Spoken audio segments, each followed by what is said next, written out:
Tudo bem, meus queridos alunos? Voltamos aqui para falar mais uma vez e dar continuidade ao tema da nossa última aula a respeito do racismo e da intolerância racial. O racismo no Brasil vem aqui trazer hoje alguns números. 70,8% das pessoas em situação de pobreza, extrema pobreza, né, são negras, o que já indica que quase 71%, né, dos pobres em condição de extrema pobreza sejam negros. Apenas 8% dos jovens de 18 a 24 anos que têm acesso às universidades são negros. Então, quer dizer, apenas 8%.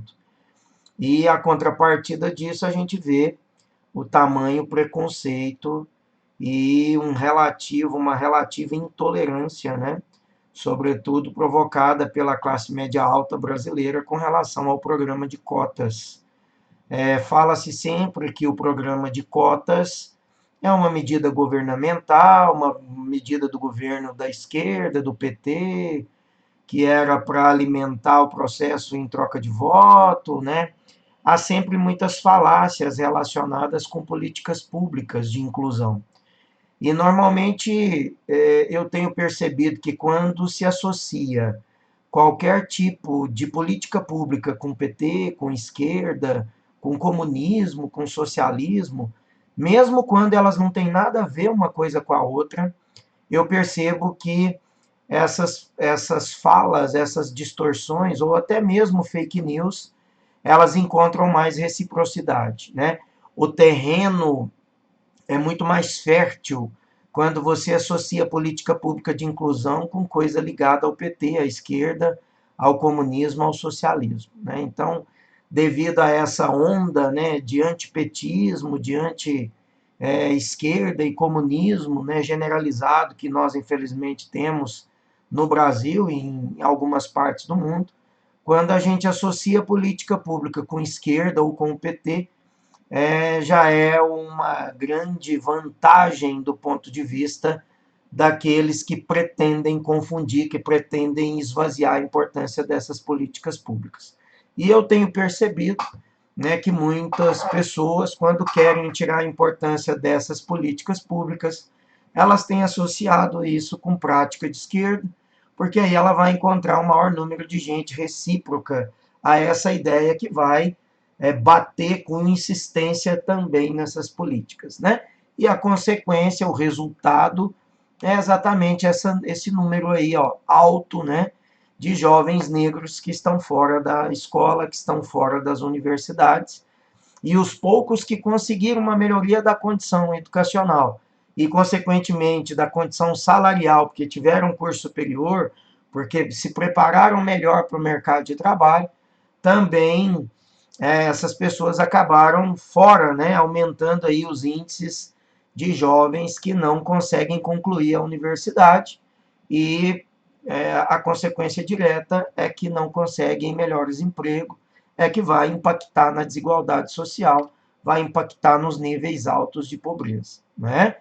Só 3% dos eleitos em 2014 se declaram negros. Então você vê que é uma quantidade muito pequena de políticos negros que também são eleitos no Brasil, né?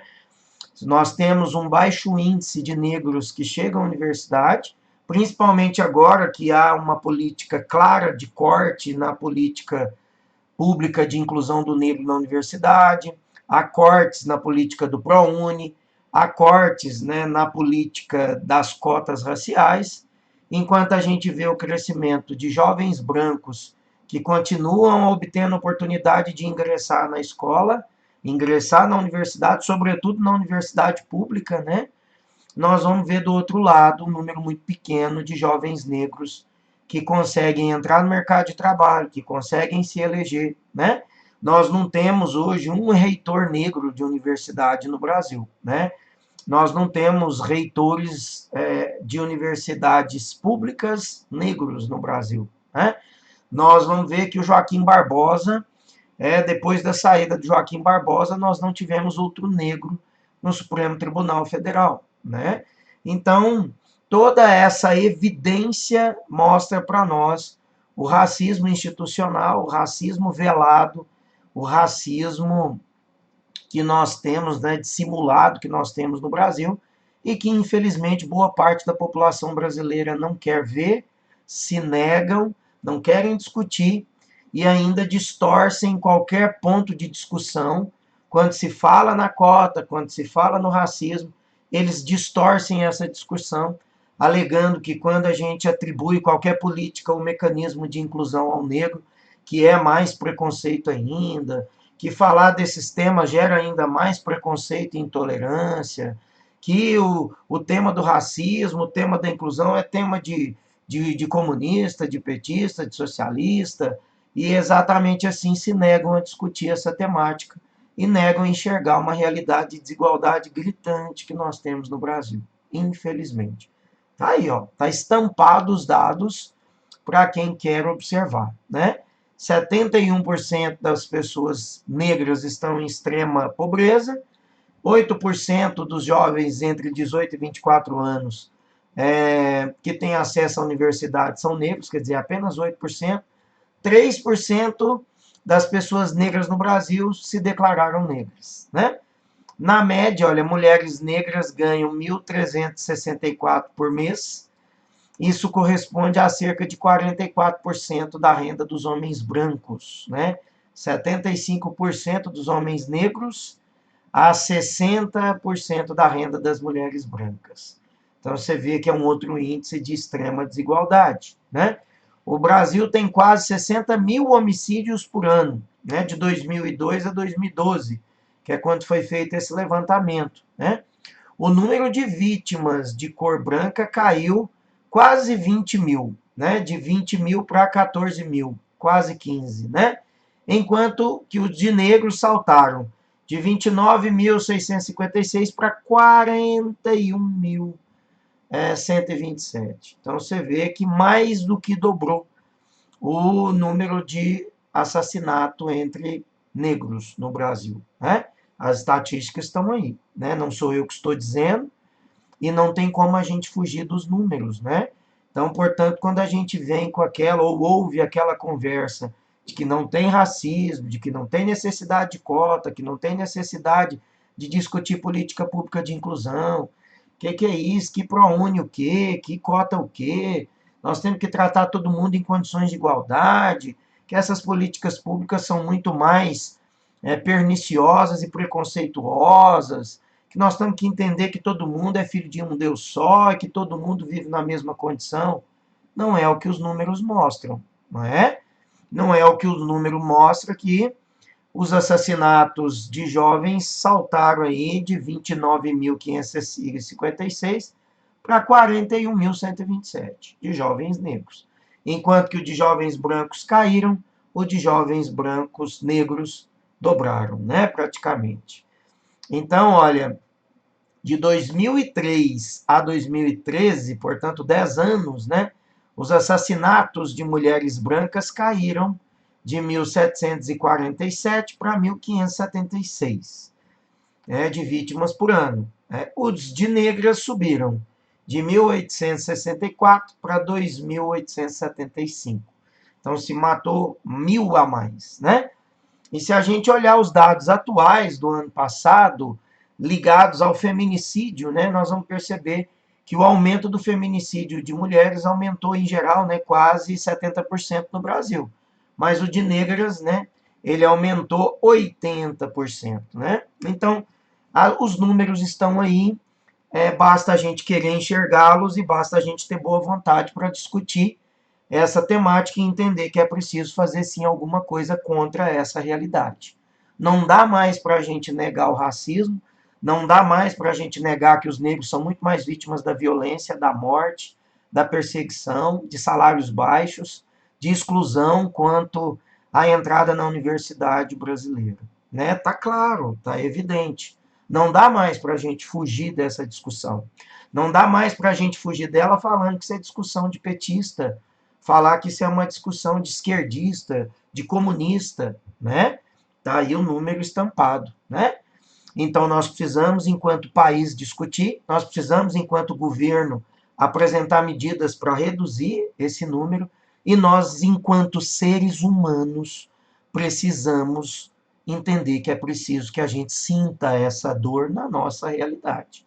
Eu me emociono quando eu falo dessa realidade e eu vejo a insensibilidade de milhares de centenas de pessoas. Não dá para a gente fugir dos números. Não dá para a gente fugir da realidade. Não dá para ver que as mulheres negras estão sendo mortas muito mais do que a de mulheres brancas. Não dá para a gente ver que o jovem negro não está estudando mais. Não dá para a gente ver que o jovem negro não encontra mercado de trabalho porque não tem qualificação. E é exatamente contra ele que se fecha a porta. E é exatamente contra ele que essa ajuda de R$ 600 aí agora em tempos de pandemia é exatamente para aquele que mais precisa, que normalmente esse pagamento não saiu, né? E não sou eu que estou dizendo. Anteontem o Jornal Nacional, anteontem os jornais da cultura estavam estampando essa realidade, né? Então, quer dizer, há um número alto de desigualdade, há um número alto de gente que precisa, há um número alto de mortes, há um número alto de violência praticada contra pobres e contra negros no Brasil. E a grande maioria das pessoas estão fingindo que não é nada demais, estão fingindo que não tem que fazer nada, estão acreditando nas distorções, nas fake news, que isso é só mais uma coisa de quem não tem o que fazer, como os petistas, os comunistas, os socialistas, que no caso eu devo estar incluído neles, né? Porque estou aqui propondo essa temática enquanto professor de sociologia, enquanto professor de direitos humanos, enquanto professor de direito constitucional, enquanto professor de ciência política, enquanto professor de história, enquanto professor de culturas contemporâneas, enquanto professor de artes, né? Enquanto professor de cultos afro-brasileiros, enquanto professor de direito em geral. Nós precisamos discutir essas temáticas, né? Então não dá mais para a gente fugir da temática. É uma temática que nos agride enquanto ser humano, né? Vamos mais adiante um pouquinho. Olha, o racismo ainda no Brasil. 18 de novembro, né? A Marcha das Mulheres Negras contra o Racismo e a Violência pelo Bem Viver. Então, nós temos aqui essa marcha realizada. Essa foto é de 2015, mas o ano passado nós tivemos, né? Passeatas, nós tivemos essa marcha. Essa marcha é importante, sobretudo no Nordeste brasileiro. Eu, quando estive no Nordeste, morei na região amazônica, mas também estive ali na região do Nordeste brasileiro e Maranhão e tal, e vi essa marcha e vi a dignidade com que essas mulheres, não só negras, mas brancas, negras, mulheres, em geral, realizam essa marcha, né? O dia 20 de novembro é o dia da consciência negra, em alusão ao mestre, né, ao Zumbi dos Palmares. É o dia da consciência negra exatamente porque é o dia que não é um dia especial para que a gente comemore o dia do negro, não. É o dia da consciência para que a gente discuta esses números, para que a gente verifique o quanto que o Brasil caminhou enquanto políticas públicas que puderam incluir, que puderam reduzir miséria, fome, violência, mortes, né? E aquilo que ainda é preciso se fazer. Então, é papel nosso, enquanto cidadãos, discutir essa temática, né? Felizmente, hoje eu li que aqui na cidade de Uberaba, a prefeitura de Uberaba conseguiu ganhar na justiça a ação impetrada pela Associação Comercial de Uberaba para tirar o dia 20 de novembro como feriado, né? E a prefeitura conseguiu retomar o dia 20, voltou a ser feriado municipal, o Dia da Consciência Negra, porque é um dia que a gente precisa refletir sobre todas essas questões que nós estamos falando aqui nessa videoaula, tá? Então, eu vi com bons olhos, né? Alguns casos tão recentes, olha, um homem preso após homenagear entregadores negros, né, com bananas, quer dizer, ele foi lá e entregou banana de propósito. É nítido, né, gente? Até mesmo nos jogos da Eurocopa, nos jogos da Champions League, e até mesmo da Copa do Mundo, quando se joga banana no campo de futebol, ou quando você menciona banana ou relaciona banana com os jogadores negros, é uma forma explícita de racismo, né, porque está relacionando as pessoas negras com o macaco, né, que é o principal, é, a principal figura associada com as bananas, né, nos desenhos animados, nos filmes. Então, há uma nítida relação dos macacos com as bananas, e quando se entrega banana para o negro, ou joga banana no estádio de futebol, você está nitidamente associando ou chamando a pessoa negra de macaco de primata, né? O que é previsto como crime na lei dos crimes raciais, né? Então é importante a gente entender e perceber que esses números e que essas atitudes precisam ser sim combatidas, né? Então vamos ali, olha, mais outros, olha. O padre, né? Padre negro sofre racismo e é transferido após contrariar fiéis ricos e conservadores. Então, ele sofre racismo, ele se defende, ele faz ali a campanha conscientizadora contra o racismo e acaba sendo transferido a pedido dos ricos, né, que frequentavam aquela igreja. Pedem então para o bispo, né, transferir o padre daquela localidade. Tá mais claro do que isso não dá, né? O racismo, então. Alguns casos também recentes, olha, professor da Univasp é agredido com tapa na cara por policial militar em Juazeiro, né? O professor Newton é um dos representantes do movimento negro na região e coordena o mês da consciência negra. Ele foi agredido por um policial militar nas proximidades da residência dele, no bairro do Alto do Cruzeiro, né, na vizinhança da cidade de Juazeiro, né? Então demonstra aí nenhuma razão para que o policial fizesse essa agressão e, no entanto, o professor foi agredido, né? Refugiados relatam casos de racismo, xenofobia e exploração no Brasil. Isso é uma matéria, né, que passou no G1, na Globo, e mostra, né, a maneira como eles são tratados, não só os negros, né, gente? Todos os dias a gente vê ou menção desonrosa, ou preconceito, ou grupos de WhatsApp que circulam mensagens contra haitianos, contra venezuelanos, né? Criticando, zombando, falando que eles têm que ser banidos do país, culpando esse grupo por crimes, culpando esse grupo até pelo aumento de doenças. Eu participei há pouco tempo de uma palestra que o professor de biologia estava associando o aumento do número de dengue no Brasil com venezuelanos. Não tem nada a ver. Então, quer dizer, a intolerância, a xenofobia, né, gente? Esse etnocentrismo de você sempre julgar e condenar a cultura do outro porque toma a nossa como referência. Isso é uma situação que está passando do limite, né? Essa ideia do darwinismo social, de superioridade racial, essa intolerância explícita contra venezuelanos, contra haitianos, contra pessoas negras, contra pessoas que vêm fugindo da fome, fugindo da miséria, fugindo do terremoto, como aconteceu no Haiti, e a maneira como essas pessoas são tratadas aqui, né? Eu mesmo tenho um amigo, Suleiman, que trabalha, é refugiado aqui no Brasil, e veio, né, da África e está aqui tentando sobreviver para trazer a sua esposa e seu filho, né, que mora num país, eles moram no país que está assolado pela guerra, pela violência, né, uma ação, sobretudo do Estado Islâmico, né, grupos de intolerância também religiosa que violentam inclusive mulheres que andam sozinhas na rua, além da guerra e tal. Então essas pessoas precisam sair, né? Elas precisam sair dessas regiões para poder buscar um lugar digno para viver com as suas famílias, né? E refugiado, gente, não é propriamente migrantes que a gente aceita se quiser, não. Refugiados nós somos obrigados a aceitar, né?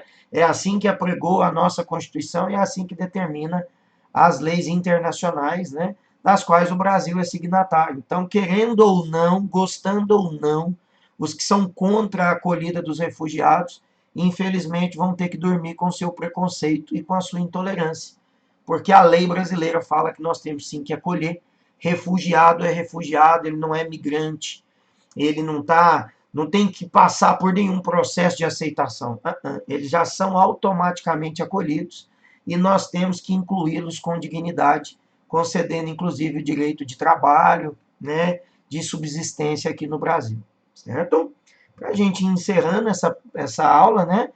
Outro caso, olha, estudante denuncia o racismo, né, na Universidade Federal do Ceará, sofreu racismo, né, nas redes sociais, isso acontece todos os dias no Brasil, gente. Eu sou professor universitário e posso te garantir que sempre a gente vê, percebe, tem que conversar, tem que acolher estudantes negros, né? Nós temos o caso daquela menina de Ribeirão Preto, que a mãe é caixa na rede Sevenhago, né, de supermercados. A menina passou em primeiro lugar em medicina na USP, né? E foi perseguida no curso, os meninos não, os jovens, né, de elite, brancos, né, se negaram a fazer trabalho com ela, a emprestar material com ela. Ela não aguentou o preconceito, a intolerância, a maneira e a discriminação que sofria dentro do curso, né, e acabou tendo que trancar a sua matrícula no curso de medicina por ser negra e pobre. E infelizmente a gente vê como que essa realidade choca e dói, né? Mesmo porque nós temos que levar em conta, gente, que a universidade pública, ela foi criada no Brasil para atender o jovem de baixa renda, né? A gente sabe que o jovem de alta renda, né, de elite, é aquele que entra na universidade pública, né? Tudo bem, nós não somos contra o jovem de elite entrar na universidade pública, de maneira nenhuma, né? Mas é preciso, então, que a gente entenda que é preciso fazer uma outra política de inclusão para que o jovem negro possa entrar, né? É preciso reservar, talvez, um número de cotas além daquelas, né, previstas. A minha defesa é que, suponhamos, olha, em Uberaba, nós temos 40 vagas para o curso de medicina. Então, que a gente abra 50 vagas para 10 vagas serem para alunos cotistas, né, que vão entrar através da cota universitária para que eles também possam cursar. Quer dizer, nós não vamos tirar vaga nenhuma do aluno branco, do aluno de alta renda ou aluno da elite, não. Mas nós vamos abrir umas vagas sobressalentes para que o pobre, para que o jovem negro também possa cursar, né? Esse é um pensamento que eu defendo e acho que deveria ser, pelo menos, refletido pela classe política, para quem sabe ser tomada uma providência dessa natureza para evitar, né, o preconceito e que tantos jovens fiquem de fora da universidade. E ver casos como desse jovem na Universidade Federal do Ceará, que sofreu preconceito e tantos outros que sofrem exatamente por conta de serem negros, né? Há pouco tempo atrás eu vi uma entrevista do técnico do Bahia, né, que é negro, e ele falava de uma realidade assim. Ele fala, olha, quando eu chego na condição que cheguei, técnico, fiz um curso superior, me formei em educação física, hoje sou técnico do time do Bahia, tenho um relativo bom salário. Quando eu frequento a universidade ou quando eu vou a um restaurante de elite que fica todo mundo me olhando, eu sofro preconceito porque eu vejo que eu estou fora do lugar, porque eu sou o único negro naquele lugar. O que já indica que tem alguma coisa errada, né? Porque eu sou o único negro naquele restaurante. Porque eu era o único negro na universidade particular que eu cursei, né? Tem alguma coisa errada nessa natureza aí, né? Beleza, primeira coisa. Segundo, eles usam o fato de eu estar nesses lugares para dizer que não tem racismo. Então, quer dizer, eu sofro preconceito quando estou num lugar e vejo que sou o único negro ali, mas eu também sofro preconceito depois, quando membros da elite falam, olha, você fala que tem racismo, que nada, Léo, você está aqui nesse restaurante de elite, não tem racismo coisa nenhuma, não precisa de cota coisa nenhuma. Você é negro e está aqui na universidade particular, então quer dizer que você, se você chegou até aqui, é possível que todos os outros também cheguem, né? Aquela velha